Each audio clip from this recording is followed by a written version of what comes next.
Yo tout le monde, j'espère que vous allez bien. Alors aujourd'hui, comme le titre l'indique, je vais parler de nouveaux pinceaux que je viens juste de recevoir il y a à peine 30 minutes, 1 heure. Je viens de rentrer de l'école. Donc tout d'abord, j'aimerais parler du prix, comme ça c'est fait. On va pas regarder toute la vidéo juste pour savoir combien elle coûte. Ça coûte vers 4 ou 8 dollars pour 8 pinceaux. Donc c'est quand même assez... on n'achète rien chez Mac avec 8 dollars, hein, pour être honnête. Et franchement, vu la qualité, ça m'a l'air plutôt correct. Alors, ces pinceaux-là sont des dupes de... D'abord, je les ai eus par AliExpress, qui... En fait, j'ai connu AliExpress grâce à Arnaud-Vision. Merci à toi si tu passes par là. D'ailleurs, je vais t'écrire un commentaire dans ta vidéo justement que tu as publié comme quoi sur AliExpress tu avais commandé des dupes Real Technique. Donc, je vais m'empresser d'aller commenter ça. Donc, voilà. Ce sont des dupes de Real Care Cosmetics. Donc, Real Care Cosmetics sont des dupes de Sigma et Sigma sont des dupes de MAC. Oui, nous sommes dans un cercle vicieux. Donc comme je disais, ce sont des dupes plus ou moins de Sigma qui coûtent quoi, 52 € les deux pinceaux à teint pour les Sigma. On est là, oui, merci beaucoup Sigma.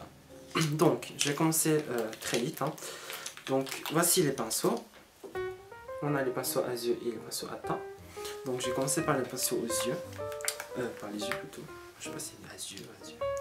Donc j'ai commencé par les deux Angle. Donc les deux Angle Brush. Désolé si je ne connais pas les mots en français. J'ai trop l'habitude maintenant de parler en anglais pour tout ce qui est niveau pinceau maintenant. Parce que vu tous les reviews que j'ai vus en anglais, mon dieu. Donc celui-ci est vraiment soft, je ne sais pas comment... Je l'appliquerai peut-être pour le... Vous savez ici là. Juste le dessous de mon sourcil. Pourquoi? Parce qu'il est vraiment trop soft.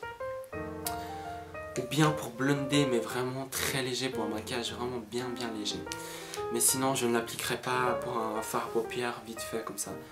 Enfin moi quand on me dit un pinceau à yeux, ça doit être soit ça blende, soit ça applique la matière. Et celui-là pour moi ça blende plus que ça applique la matière. Donc le Softly Angle Brush. Le deuxième Angle Brush, celui-là est un poil plus fourni. Donc, comme vous pouvez le voir, il est un poil plus fourni. Lui, par exemple, je pourrais appliquer du fard à paupières et estomper en même temps. Franchement, parce que là, on voit qu'il y a quelque chose, on voit qu'il y a de la matière, quoi. Donc, voilà pour celui-ci. Et les deux pinceaux pour moi qui sont essentiels chez une femme ou chez un homme, ce sont ces deux pinceaux là, qui sont un Pointed One et un Blender. Donc le Blender, hein, c'est comme celui que je viens de vous montrer, hein, c'est un blender, hein, ça estompe, mais ça peut aussi appliquer la matière. J'ai même l'impression qu'il ressemble à celui de MAC, le 217 je crois. Celui que j'ai, je ne suis pas sûr. Ouais, franchement, je l'appliquerai, je l'applique et je blende. C'est vraiment un pinceau vraiment utile. Et mon pinceau préféré, je pense qu'on peut tout faire avec, c'est le pinceau que tout le monde devrait avoir, je dirais. Parce qu'on peut vraiment tout faire, on peut blender, on peut appliquer un peu haut. Donc c'est le Pointed One. Donc c'est vraiment un pinceau, vraiment. Déjà, on voit qu'il y a quelque chose quoi. Là j'appuie. Et on voit qu'il y a de la résistance. Donc voici pour les pinceaux pour les yeux. Quand on les touche en fait, on voit que c'est vraiment du cheap, quoi. On voit que ça vient de Chine, on voit que c'est pas du MAC, on voit que voilà. Mais pour le prix et pour la qualité, je dirais que ça doit être pas mal. Donc voilà pour les yeux. Et maintenant pour les pinceaux à teint, voici 4 pinceaux à teint. Alors normalement on devait avoir un flat top, donc c'est un pinceau plat normalement, mais je sais pas ce qui s'est passé, ça me dérangeait pas en fait d'avoir deux pinceaux comme ça, mais pas du tout.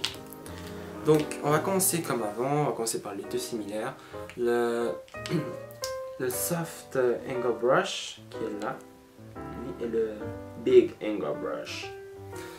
Donc on va commencer par le soft. Le soft, franchement, comme je l'ai dit, il est très soft. Hein. Donc ils sont très petits quand même ces pinceaux. Bon, ils sont très soft. Je dirais lui, je l'appliquerai pour ma poudre, pour mon fond de teint liquide, précisément. Pour une poudre compacte, pour tout ce qui est plutôt poudre et tout ce qui n'est pas crémeux en fait. Tout ce qui n'est vraiment pas crémeux. Parce que il est trop soft pour être appliqué avec quelque chose qui est crémeux. Je ne pourrais pas appliquer par exemple, je sais pas, j'en ai pas parlé, mais j'ai un fond de teint en style de Bobbi Brown. Je ne pourrais pas le blonder avec eux, par exemple. Mais je pourrais, par exemple, je vais bientôt l'acheter,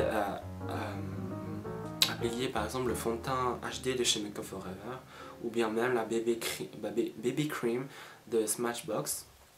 Franchement, voilà, un beau pinceau. Et maintenant le big one, celui qui est un peu plus fourni, lui, je dirais qu'il pourrait peut-être appliquer un fond de teint à crème. Bon, il reste toujours assez soft, hein. C'est pas dur, hein. Ça reste quand même soft. Je ne pourrais peut-être pas appliquer un fond de teint crème parce que ça reste pour moi un peu trop soft pour appliquer un fond de teint crème. Mais je pourrais un fond de teint plus épais, voilà. Parce que lui, par exemple, un fond de teint trop épais, ça ne pourra pas. Je le sens déjà que ça va pas aller. Tandis que lui, on pourrait déjà appliquer un fond de teint déjà assez bien épais. Du style la Velvet Plus de chez Make Up For Ever, qui est pas un fond de teint épais mais vraiment couvrant, puis on a l'impression que c'est épais mais alors que pas du tout. Enfin, je sais pas, je l'ai jamais eu mais j'ai vu des reviews en fait, donc j'ai analysé moi-même comme quoi ça pourrait être quand même une consistance, une couche de voilà quoi, de fond de teint. Donc voilà le Big Brush One. Et maintenant mes deux pinceaux préférés où j'attendais beaucoup de ces deux, c'est ceci, le Pointed One et le Foundation. Donc voilà, j'ai commencé par le Foundation. Donc oui, tout. Crème, poudre, non peut-être pas poudre, tout sauf la poudre. Crème, liquide, compact, stick, correcteur, highlighting, contouring, tout, on peut faire tout avec ça. Donc lui, en fait, j'attendais beaucoup de ça parce que j'en avais marre de mon pinceau à fond de teint que j'ai là, de chez Sephora puis de chez BH Cosmetics où on devait, voilà, pinceau plat, voilà, pinceau plat débutant, ciao. Donc c'est pour ça que j'attendais beaucoup de celui-ci. Parce que voilà, j'en avais marre, maintenant j'avais envie d'avoir un nouveau style d'appliquer mon fond de teint. De vraiment taper quoi. Voilà, je sais pas, j'aime plus maintenant les... On passe comme ça fait pas pénétrer la matière, c'est nul quoi. Franchement, lui pour moi, il est comme assez essentiel à toutes les femmes ou à tous les hommes. N'achetez plus, enfin, c'est vraiment pas préférence, mais voilà, je trouve que même en tant que professionnel, à moins que ce soit des pinceaux vraiment de bonne qualité du style de chez Make Up For Ever, je peux comprendre. Les pinceaux plats, c'est vraiment has-been quoi. Si c'est pas un pinceau de bonne qualité, c'est de la merde. Honnêtement, c'est de la merde.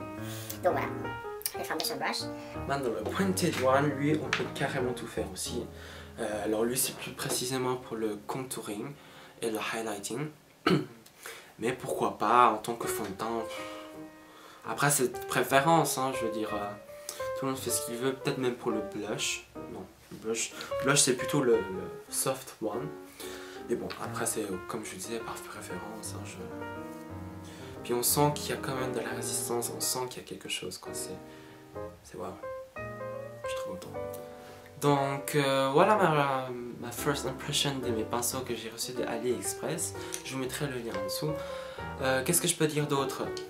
Il pue la colle, je vais pas les essayer tout de suite mais je vais les essayer plutôt demain, je ferai une vidéo où en fait, en plus j'ai congé normalement demain, où en fait je vous montre comment je fais highlight et contouring en espérant de recevoir, voilà.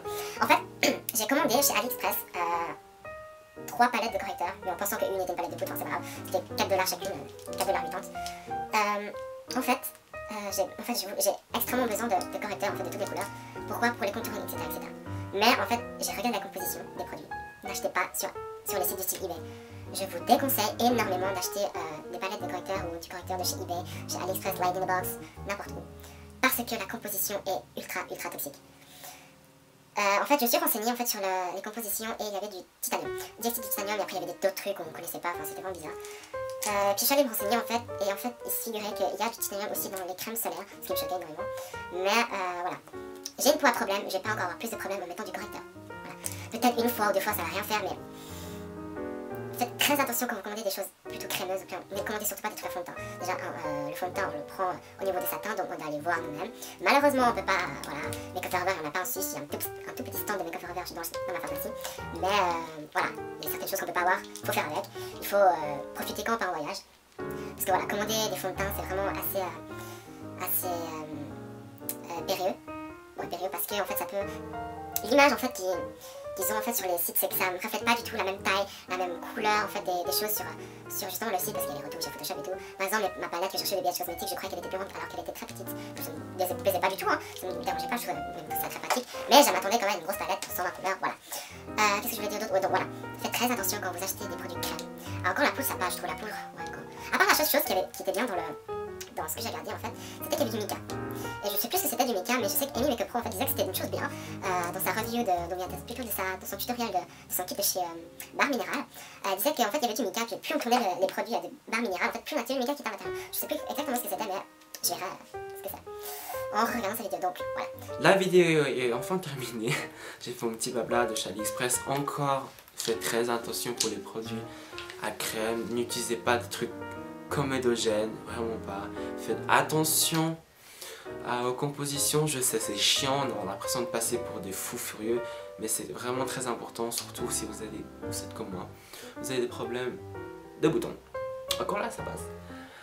Voilà, aussi je voulais vous remercier sur ma vidéo des mangas.